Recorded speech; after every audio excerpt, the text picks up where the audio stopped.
Bismillahirrahmanirrahim. Assalamualaikum warahmatullahi wabarakatuh.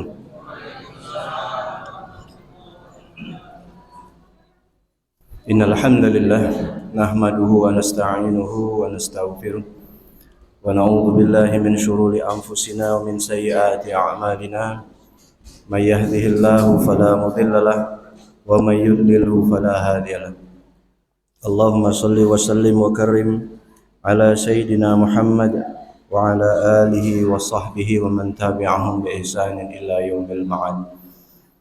Wa qala Allah ta'ala fi kitabihil karim, a'udzu billahi minasy syaithanir rajim, ya ayyuhalladzina amanu kutiba 'alaikumus syiyam kama kutiba 'alal ladzina min qablikum la'allakum tattaqun. Qala idzan wa idza salaka 'ibadi anni fa inni qarib ujibu da'watad da'i idza da'an falyastajibu li wal yu'minu bi la'allahum yarshudun. Yang kami hormati para sesepuh adat, para alim ulama, kami mohon maaf ya, kalau tidak diperintah oleh panitia kami tidak tegak di sini ya, karena tadi Pak Yupi malam kage jadwal kutub siap insyaallah. Bapak Ibu sekalian, jamaah Isya dan Tarawih, tidak terasa hampir setengah bulan kita sudah menyelesaikan ritual Ramadan kita. Memang waktu ini berjalan cepat dan juga makin cepat juga, makin surut juga caknya jumlah jemaah gitu. Nah, tapi alhamdulillah Bapak Ibu sekalian, saya yakin semakin mendekati akhir itulah pemenang. Itulah orang-orang yang dengan jiddiyahnya, dengan semangatnya itu menghidupkan malam-malam Ramadan, dan kita semua tercatat oleh para malaikat malam hari ini adalah orang-orang yang menang, orang-orang yang berhasil menghidupkan malam Ramadan. Bapak Ibu sekalian yang dirahmati Allah Subhanahu wa taala, tadi kami membaca ayat yang paling terkenal kalau lagi bulan Ramadan ini. Kutiba alaikumus syiyam. Sampai apal kalau mungkin budak kecil apal. Perintah puasa ini Bu, dalam surat Al-Baqarah ini ada 6 ayat. Di akhir ke pada 186. 4 ayat ya total. Wa idza sa'alaka ibadi anni fa inni qarib. Kalau ada hambaku yang bertanya tentang aku, kata Allah, anni fa inni qarib, sesungguhnya aku tuh dekat. Kalau mereka nanya, kalau mereka minta kepadaku, maka ku istijabah, ku kabulkan doa. Pahala ahli tafsir menyatakan bahwa hadiah terbesar bagi orang-orang yang berhasil dalam Ramadannya, doanya makbul. Doanya makbul. Jadi kalau tahun kemarin masih ada yang belum makbul, nah tahun ini jangan lepas. Tahun ini jangan lepas. Apa syarat makbul doa kita? Syarat utamanya adalah semakin kita menjalankan bulan Ramadan, makin dekat dengan Allah. Harusnya. Karena tadi tidak ada bulan selain Ramadan ibadahnya banyak seperti Ramadan. Sama lah kalau kita kemarin kedatangan Pak Wali Kota ya. Nah, terakhir aku ketemu beliau ini terkejut juga kan. Tidak baca berkelakar pula karena khotib Jumat. Karena biasa kita nih berkelakar Pak pucuk mimbar. Nah, katanya Pak RD datang kan. Dan alhamdulillah rupanya apa namanya? Dingin malam hari ini, di luar dingin, di dalam dingin. Subhanallah. Ini keberkahan, ini kemuliaan Ramadan yang kita rasakan. Bapak Ibu sekalian, ada seorang ulama besar. Beliau dikatakan sebagai rajonya sufi. Nah, alhamdulillah Allah berkahi dengan hujan. Jadi tidak baca kemana-mana Bu, walaupun aku Pas selesai tak baca kemana-mana. Agak jadi nikmati, ya. Beliau bernama Abu Yazid Al-Bustami, atau seorang mengatakan At-Taifur. Nama beliau aslinya Taifur. Nama anaknya Yazid. Beliau lahir tahun 167 Hijriah. 188 Hijriah, meninggal 267. Beliau sejaman dengan cucunya, cicitnya Rasulullah sallallahu alaihi wasallam, Ali Zainal Abidin. Dan beliau dikatakan sebagai rajanya sufi, Sultanul Mistik. Dalam kitabnya beliau Al-Minhajul Hanif, beliau mengatakan seperti ini: maukah kalian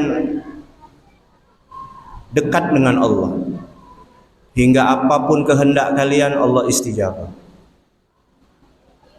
Maka Abu Yazid Al-Bustami mengatakan, kalau kalian ingin dekat kepada Allah, qarib dengan Allah, yang tadi kami tukilkan dalam Al-Baqarah ayat 186,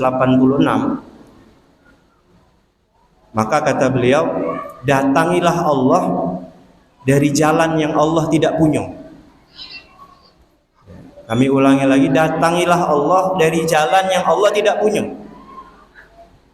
Apa yang Allah tidak punya? Tak kata kaya, Allah maha kaya, Allah ghani wal mughni. Allah tu kaya dan ngayo ke wong. Allah tu perkasa, Allahul Aziz, Allah Ar-Rahman Ar-Rahim. Allah tu sayang, cinta kepada seluruh makhluknya. Apalagi yang kurang daripada Allah?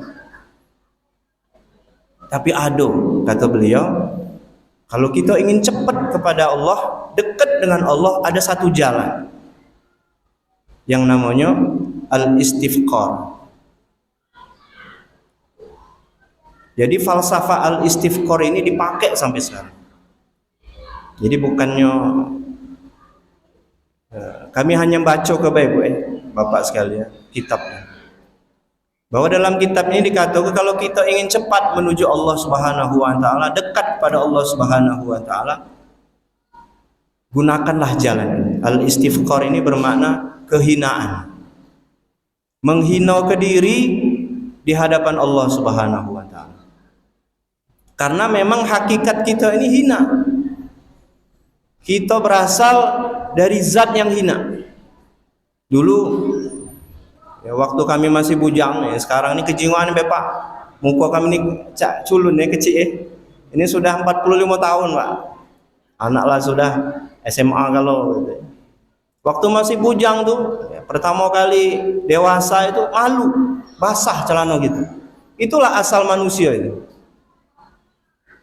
Itulah asal manusia. Malu di depan di depan mak, tahu-taunya mandi jam 4 subuh sebelum sholat subuh. Itulah asli gitu. Dan kita juga nanti diakhiri dengan kehinaan, diinjak-injak tempat kita. Apalagi di Indonesia ini, tidak ada hormatnya wong dengan tempat kuburan. Ada yang sekarang jadi tempat organ lah, ada yang tempat kongko-kongko lah, tempat ngopi lah. Itulah aslinya gitu. Dari asalnya hina dan akhirnya. Cuman anehnya, banyak orang merasa diri dia mulia di hadapan manusia yang lain. Itulah Allah tidak akan noleh dengan orang yang memiliki rasa ujub tadi, merasa lebih. Nah, kalimat merasa ini dibanding yang lain. Mentang-mentang rumah kita buruk, bocor kalau hujan, dia mobilnya Fortuner, tidak, Pajero, hina dia. Pendapat kita tidak pernah diterima. Bu, Pak, kalau kita di posisi itu paling mudah diijabah doanya.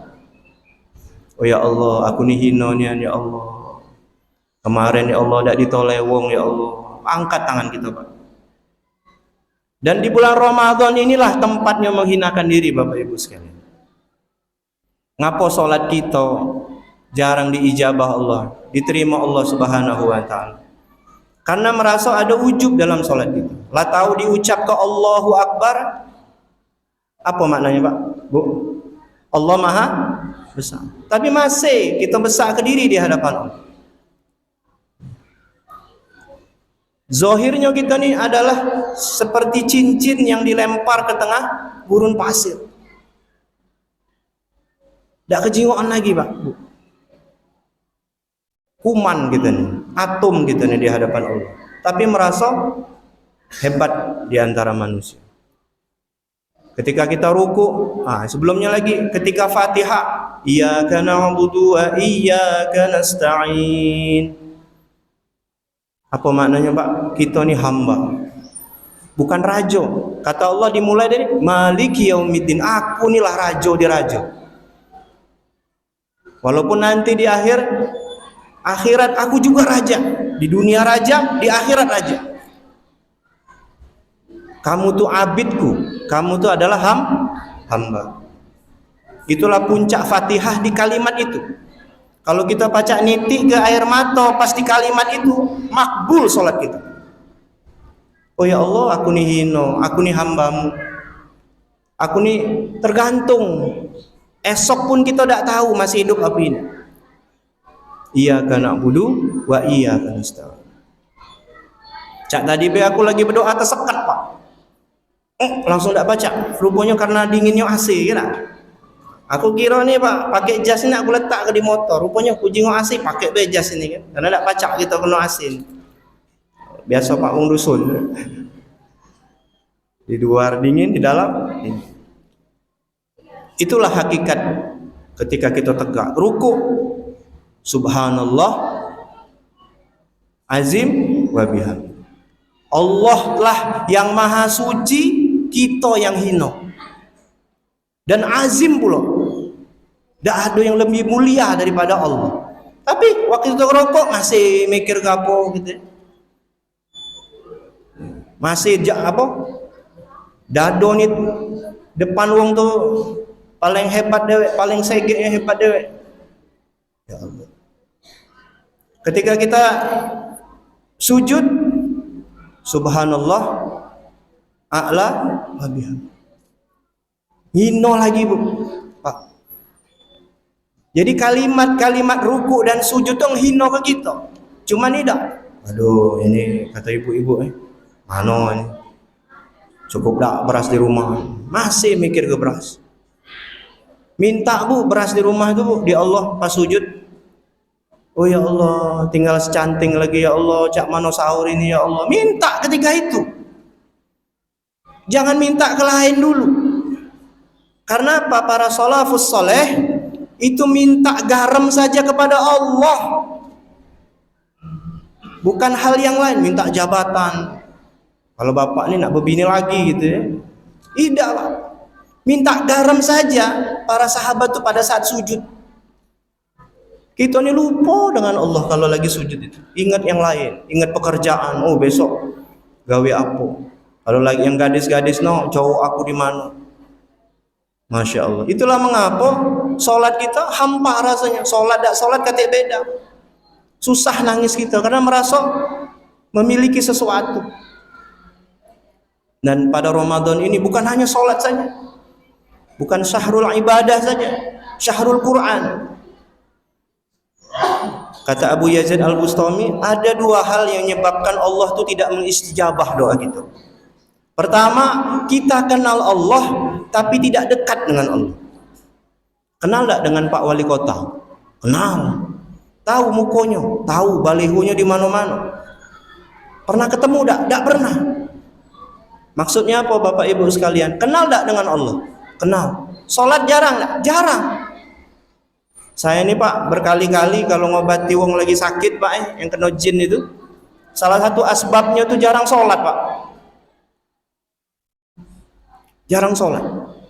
Nak disembuh ke nak dirukiah ke mana Pak kalau bolong-bolong Pak, balik tuh jinnya. Terakhir di pondok kami di Talang Kelapa itu 3 wong sekaligus. Aku sambil ngopi Pak, bukan bulan Ramadan, bulan Syawal Pak ngopi itu. Jin ya keluarlah kata. Kasihan budak nih gitu kan. Keluarlah. Keluar Pak sih kok. Sadar sih kok. Cuman ngopi be, keliling lagi aku, ngaduk-ngaduk kopi.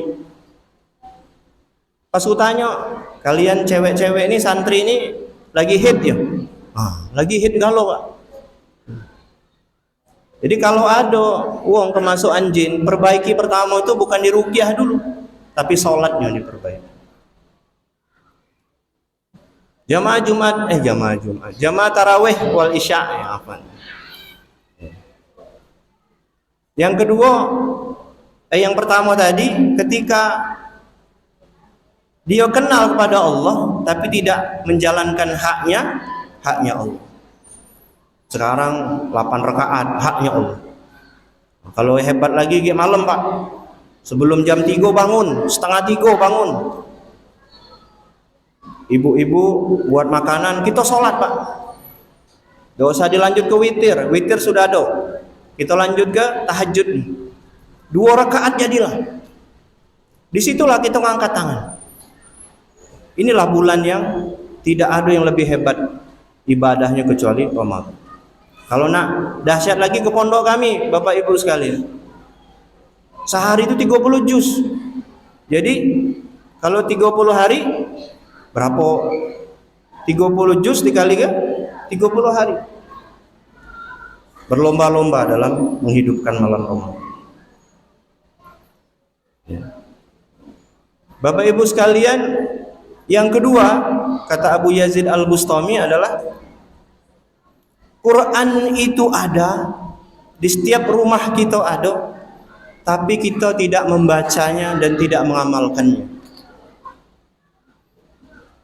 Dan kita tahu bahwa bulan ini adalah Syahrul Quran. Dan pahalanya hanya Allah saja yang bisa membalas. Apalagi ibu-ibu di komplek kami itu sampai jam 9 baca. Bapak-bapaknya rata pingsan duluan dia, karena tadi capek bapaknya itu. Tapi malamnya bapaknya kan, paginya ibu. Jangan lupa Bapak Ibu sekalian di rumah, wala taj'alul buyutakum mukabbir. Jangan jadi ke rumah-rumah kita seperti kuburan. Jangan jadi ke rumah-rumah kita seperti kuburan. Apa itu rumah kuburan? Bukan dalamnya ada mayit saja, tetapi di dalam rumah itu tidak pernah dibacakan Al-Quran. Jadi bukan cuma makmur ke rumah Allah saja, pulang dari sini Bapak Ibu sekalian maghrib, yuk kita baca Quran. Hatta cuma 3 ayat jadilah, sambil nunggu sholat isya. Jadi Bapak Ibu sekalian jamaah tarawih rahimakumullah, itu saja mungkin yang namanya kultum. Jangan panjang-panjang, 8:30 harus selesai sholat kita. Tapi itulah hujan ya, insya Allah masih dengan kita juga. Semoga Allah Subhanahu wa Ta'ala menguatkan jasad kita, menguatkan iman kita sampai kita menjadi orang-orang yang terbaik dalam Ramadan ini, dan Allah istijabah doa-doa kita.